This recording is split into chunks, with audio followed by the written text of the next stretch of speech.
Hello everyone and welcome to Empyrion Galactic Survival, the Dark Faction DLC, and, well, actually, before I start talking, let's deal with this. Turn off that, and do that. But yeah, so, welcome to the Dark Faction DLC. What am I doing here? Greedy, what's the purpose of being here? And, well, that I wanted to take a moment since the release of the DLC, since the stream we did, and since seeing, a lot of the comments and things on not just my stuff, but other creator stuff who've done it, the state of the game, and address sort of the negativity that I've seen, as well as, my thoughts and hopes for the DLC, as well as my plans for the future with it moving forward. Yeah. So, with all that said, let's start with the first thing that I didn't really care for. I'd also like to address, there's some positive things they did with the DLC that I very, very much enjoyed, that made it beginner friendly. So if new players saw the DLC and were like, hey, that's awesome, and then that's what drove them to get into the game, they did some things that were very, very well thought out, in my opinion, that I'm glad that they did, that makes it a little more beginner friendly and kind of introduces some of the core systems of Empyrion to them in a little more digestible fashion than, it was in the past. So, with all that said, let's, the first thing I like that they included is this README, Dark Faction Frequently Asked Questions, but I kind of hate that they left the information only inside of here. So if I activate it, we'll get a window here in a second, and we get this thing for the frequently asked questions, and all this information is in here, should 100% be in here, but quite a bit of it should have been included lore-wise within the scenario itself, and I think it's a bad move that it wasn't included. And one of the key things I'm talking about is the dark field, something I missed because I didn't read this, because I figured, the frequently asked questions is going to be like additional lore bits about the scenario, the dark faction, some of the known bug issues and how to get around them that the devs may have encountered when they were playtesting, the scenario. But the dark field was one of the key ones that I ran into, was a major issue at the end of my stream when the DLC released, was the dark field affects devices and weapons. Depending on its strength, it can cause generators and thrusters to fail or weapons to become ineffective. The strength of the dark field varies by playfield difficulty levels from 20% to 80%, meaning a lot of our old style tech doesn't really work inside of the dark field. And that was very, very bad for me, as the ship I had was the one that they give you. And it just did not want to cooperate inside of the dark field, like, at all. It was barely functional. So it gives more things and quite a bit of nice information in here that's quite essential to have, but it was only left inside of there. Like, there's a terminal down on the planet there when you're picking up that CV I was talking about, that kind of does the unlock procedure for the ship and tells you, oh, hey, it's in this condition, grab this core, go slot it in. They could have included in that area that bit about the dark field. It was like, hey, we noticed our older tech wasn't working well due to an anomalous field or energy reading given off by, this goopy stuff we see here on the security monitor. But a lot of that stuff, I didn't like that they only left it in there, and feel that it should have been included inside of the lore pieces in the game, hidden throughout the scenario. So I'd love to see them incorporate that in a little more of a natural fashion than having to go and do this README Dark Faction Frequently Asked Questions versus this being sort of the backup, like it should be. They should introduce all those key elements of the scenario and of the faction and of the gameplay loop for this scenario, within it itself, versus having to go read, an outside entity or something that takes you somewhere else. Other things I liked were kind of the sword is nice for melee, it's phenomenal to have that option now. But they also included a little shield there that kind of, absorbs and tanks some of the damage for you. And it's nice that that's there, because it means you don't really have to worry as much about, like some of the enemies that are a little more ranged or spit or do anything to you. So that's nice to have. Yes, but let's continue on here a little more, and we'll go look at something else that I thoroughly enjoy that they included. And why was I not able to move and the lights are off now?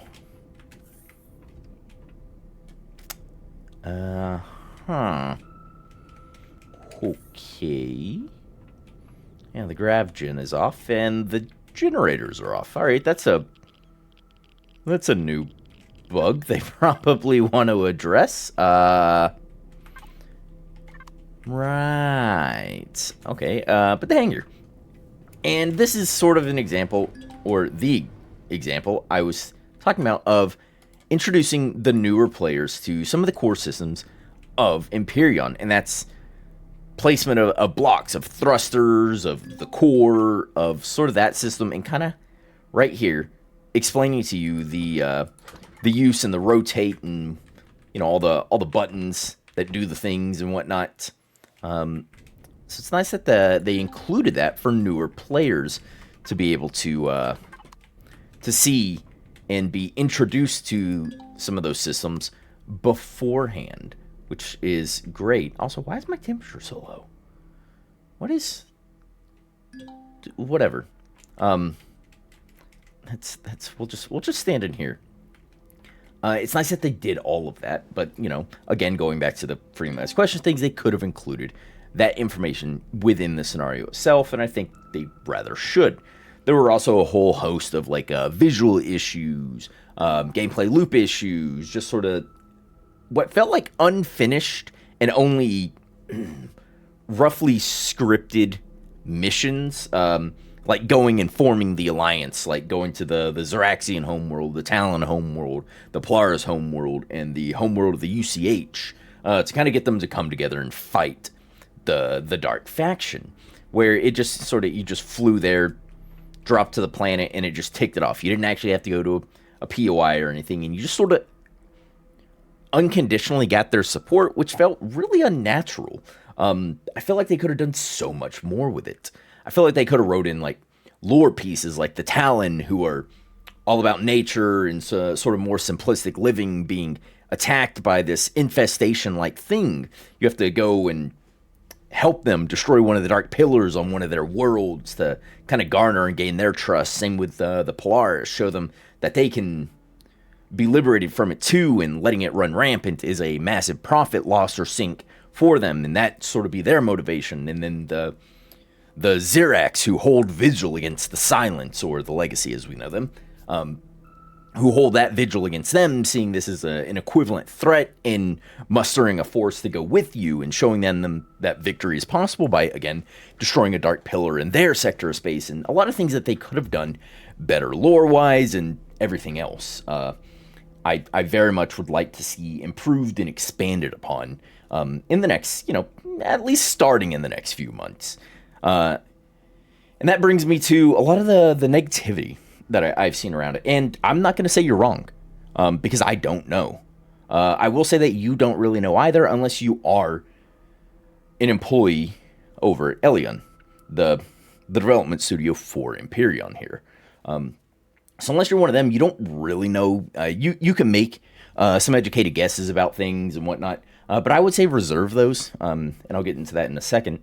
But a lot of those negativity saying oh, it's a cash grab, or hey, it's this or that. And again, not going to say you're wrong, because it could potentially have been.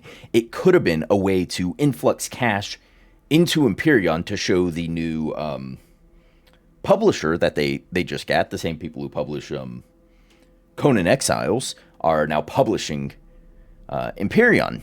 Not developing, still the same dev team and everything. Just have a publisher they're working with now. And they could have done this DLC as a cash influx to show that, oh, hey, there's still interest in the game, or there's still profitability to be had with developing Empyrion, versus having to abandon it and start working on other projects to to kind of keep that that peace and that relationship with their new publisher, because that can take a lot of load off the dev team from having to work, both into things, versus now they can focus more on the development of the game.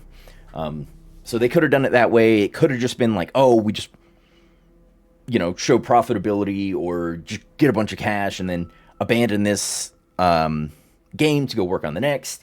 We really don't know at this point. And that brings me to that time frame piece where I would like people to reserve, opinions either for or against, because there's arguments for both, for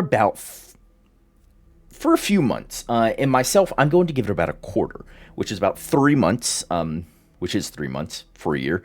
I'm going to give it about 3 months, and at which point I'll be able to make a more informed, statement, guess, or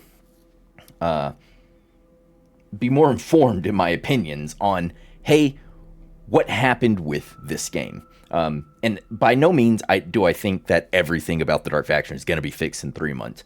But it's enough time to see where the dev team's focus is going, kind of what they're thinking and they're working on and they're prioritizing. Are they, hammering out the more systemic bugs and issues that we've had in Empyrion, or are they working to get the DLC, the Dark Faction, to the point where we had expected to see it? Because they absolutely could be. They could be trying to No Man's Sky the shit out of this DLC. And if you remember No Man's Sky, it released in a horrible, horrible state, a far cry from what was, advertised and what was expected. Like, it was way off. But they have massively turned that around and become incredibly successful from it as well. Showing that they just hunkered down, they started working, they didn't do like PR releases, but the game steadily improved to the point where they had promised it would be and beyond at this point. So Elyon could be trying to do the same thing, No Man's Sky the crap out of it, because they had a time frame they had to release in. They wanted to show they can deliver on time frames. And, well, what happened with it? Well, obviously, we see what happened with it. We ended up with a lot of bugs, a lot of issues, a lot of not really fully fleshed out systems, which is funny to say because the Dark Faction is a fleshy looking blob monsters. Well, they're, gooey bits that are all over the planet are. But yeah, so we don't know. And 3 months, I think, is a good, healthy point to say, oh yeah, they are working on this, that, or the third, or this is their focus. But yeah, so whether it was a cash grab, whether it was trying to show profitability for Empyrion, or just a cash influx to go dump into the next game or something, we don't know yet. So I would say kind of reserve the opinions for the time being. You may be right, for or against, or you may be wrong, and we won't really know, but we can make that educated guess in that time frame. And the final piece I wanted to state was about my plans for the Dark Faction here. And I'm going to wait for that 3 month period to sort of, reserve my thoughts and opinions on it. And in that 3 months, we'll see what they do.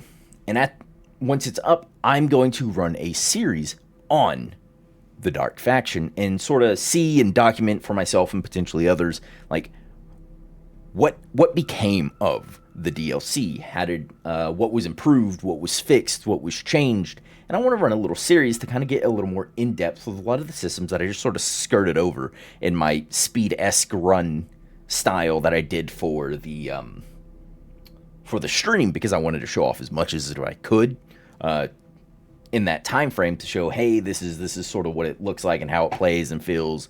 And we ran into a lot of bugs through that, but that 3 months, I'm going to wait that. Then I'm going to run a series and see how it goes. So that's sort of my thoughts, how I feel about it.